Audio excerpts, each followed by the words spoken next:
2 days after the excursion is that I'm still in shock that the government could put out such a pathetic press release stating that everything went well. It did not go well, and we're going to be drafting a letter to the government seeking their position on the Guatemalan incursion of their military into Belize. Likewise, we will be putting one out to the OAS, which is supposed to be neutral, and they very blatantly they were not neutral. But you know, if you don't exercise control over a piece of territory and you lose it, you know what happened? It's going to be like what happened with Russia and South Ossetia. When Russia invaded Georgia in 2008, they just occupied like 2 of the provinces nearest to them.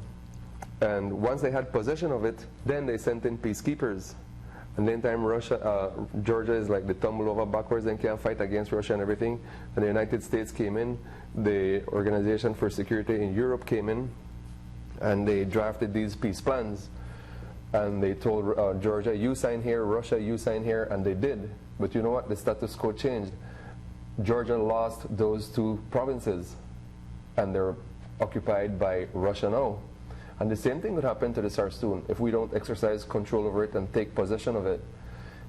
If Guatemala decides to take possession of it and install a base there or houses, and they say, well, we have to have our military there to protect our people, you know what happened to Belize? We are called the OAS, and the OAS was sending peacekeepers, and they said, this is the status quo, it stays the same. Just as Georgia lost in 2008, they lost those 2 provinces, Belize could lose the Sarstoon.